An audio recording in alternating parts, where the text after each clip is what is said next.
Tala Fou Tala Fou mai le sifofonga o le laumua mo le nei taeao aso se fulufao se te malua a whelua tolu. Ua whaalia le fiafia o le pulenu o Porirua, Anita Baker, i se fuafuanga a le te whatuora, o lo fuafua e tapuni ai le whale mai kine puru mai le se fulu i le pō se i au o i le fitu i le taeao, bei ona iai se whasilasilanga a le te whatuora i le asoana nafi. Na tā ua e Baker, o tangata i Porirua, Wellington e Makapiti, e wha moe tele i le whale mai kine puru i so o se taimi ai mai se le pō. O le popolinga o Baker, ona o tamaiti la aiti ai mai se tangata matutua e le ai se awala o whe malanga a inga, e whaingo fie malatalata leo i kine puru na ilo o le malanga mamao i Wellington. O le vai aso taluaina o atua i se lipoti i le ofisa o le pulenuu, i se talavona manu atinga aina, masafa atali i le vaenga o le whale mai mo whaalawelawe whaafua se i Wellington, mo le fitu i tū la a o tālia se fō mai. I se tustusinga i lunga o penga te whailangi o le Facebook a le whaipule o mana Barbara Edmonds. O ia fo i o le minista lango mo le soifua maloloina, na ia whamanino ai o le whale mai luas fulufai tū la i kine puru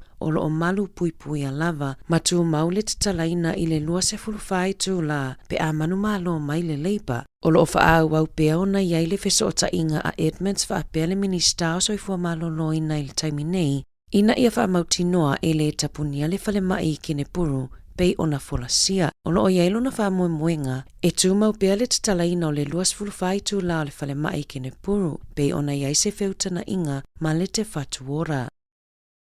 Na o le National na whaupopo nisi pasene o le langolango le atunu mo la lato vaenga whaupufai e ala ini fesili whaapalota e sa ili ai finangalo o tangata lautele a ele i whaia le whainga palota po o polls. E lua pasene na whaupopo i le National, tula ai mai i le tolu iwa pasene po o le whaiwa no fua i le palemene, le ipa e lua sifuluvalu pasene po o le tolu lima no fua ma e tasi le maka na pa unwai. Greens e se fulu pasene whaaititia le isi lua maka, tula ai mai i le se fulu tolu no fua. Act e se fulu pasene, se fulu tolu no fua, tolu maka na pa unwai. New Zealand First e lima pasene, fitu no fua, tasi le maka na whaupopo i ai. Ma le vaenga whaupufai a Maori e tolu pasene, tolu no fua. Atu whaatasi le National ma le Act, e mawai no fua e ono lua, mai mawhai ona whaavai ai se whainga malo. Tutusa le taitai o le Labour ma le National, i le tailua tolu pasene le langolango mo le sui e avea mapalemia.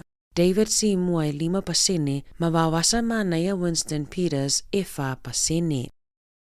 Ua te ena le tamaitai na avea ma minista o whaamasinonga Kiri Allen, molianga e whaasanga ia te ia, e whaapea sa musu Allen e o ma le leo ina wala vea lana taavali i Wellington i le masino i ulai. O lo molia Allen i le ave taavali whaatamala. O le aso na whaamoemoe e whaatanu i nai le wala awina o lea mata upu i luma le whaamasinonga. Peitai, ua whaamaonia e le sui o le ofisa o whaamasinonga ua tolo poina. O le whaalua leo na tolopo le mata upu, whaamoemoe e wala au i le amatanga o Novema, ai ua whaamaonia mai i pepo whaamatalanga le te ena e Ellen o molianga, awala mai i lana loia. E whaitau wafele au whainga luenga a le ofisa o le to ese, o lo ofua la latou solo te tee ini aso o iluma, e whina o la tutotongi maaso mai. E silia maleiva sfuru whātangata o iuni e lua na pālota malangolangoina le whaamoemoe o se solo te tee. Whina mo tangata whaingaruenga e fitu wafe fitu se lau. E ono i tū lau le a whaatino i nai solo te tee a le au whaingaruenga i le aso limo o ke topa mai le se fulu lua i le awauli. O le ate ena e le au whaingaruenga o wataimi i whai ungo le vai aso, mai le aso lua se fulu iwo se tema i le aso iwo o ke topa. Na amatalia i le tai awana nafi o na whaia feuta na inga ayuni ma le au whaingaluenga e whiwha asoa e ai manatu mawhina ngalo i lea mata upu.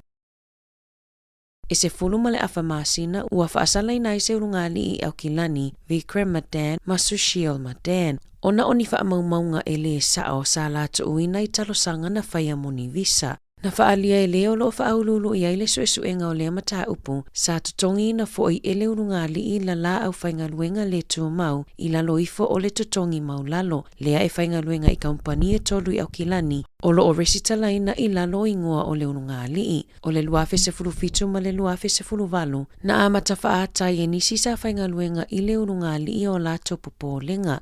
E au noa ma le whailoa ina o lato ingoa, mana amatalia suesuenga i le luafe se fuluiva. E silia ma le whātesi ma le 2 miliona tā lātu pia tangata New Zealand na ngao ia e tangata tau whaasese i le vāo a perila mai uni, a o siti ai pia i lunga whainga tau whaasese e awala mai i whi autustusia po o Texas i telefoni, mai a perila ia uni e a wheiva se lauli ma se fulu lipoti na whaao o ato mai tangata ma pisinisi e a whia i a whainga, ma o le lua tasi pasene na tele tupe ngā wai. O isi tau sanga ua tua nai, sa tele na whao ngaina i meli, e mai leia tuai tupe i whainga tau whaasese, peitai, o le taimi nei o le tele lava o whi autustusia e lafo mai i telefoni. O le si itanga o numero o tangata ua a whia, ma fua mai ona e maua sao lava e tangata whi autusitusia pe a lafo atu i telefoni whi aveai.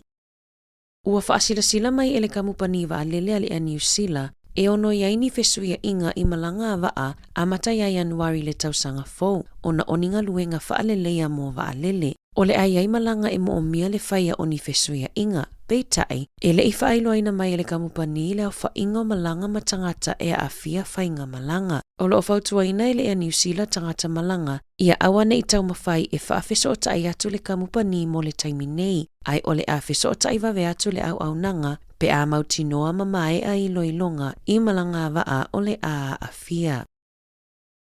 Ua whaalawiloa le taitai o le Act David Sāmoa, nisi o ala tau folafolanga pe a manumalo i le whainga pālota o lumana i nei, o le ala tau whaamalosia i whaasalanga mō soli ngātu la fono, ma to ilo polo kalame a wale no fosalai o pangota i to ese. Ua folafola i le Act o le ala tau whaalea o ngā ina laisene o whana mō keni.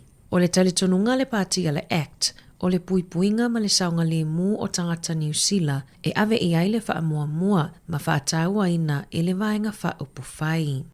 I taalonga, ua wha amaunia mai e le pūlenga le moana Pasifika le sainia ai e le alo Sāmoa Julian Savea se wheangainga ma le moana Pasifika mo le tausanga fou e taalo ai mo le ipo le supalakapi mo le awa le moana Pasifika. O Julian Savea sa taalo i le olopeleki i le luafe se fulu lima le asasi amupini mo le ipo le lalolangi, ma e 5 se fulu faa na taalonga mo le olopeleki. E faa se fulu ono ana sikoa a o taalo mo le olopeleki i taalonga faa vao malo, ma uanga vae filifili e taalo mo le awa le manu Sāmoa i lalo o le tula fono fou a le fono faa tonu a le lakapi o le lalolangi. O le ata alo Savea i lalo le au nanga a le pule fou a le moana Pasifika, le susunga i a whaalongo tana umanga mo le supalakapi Pasifika i le tausanga fou. E tolu se fulu tolu tausanga o Julian Savea, na a matata alo i le awa Wellington e le Hurricanes i le luafe se fulu tasi, e ono se fulu ana sikoa i taalonga e se lau 5 tolu o le supalakapi. O Savea e mai afio anga o whale asi uta, si umu, malua tua noo. Tala Fou ia mai le si fofonga o le lau mua mo le nevaenga o le tae ao.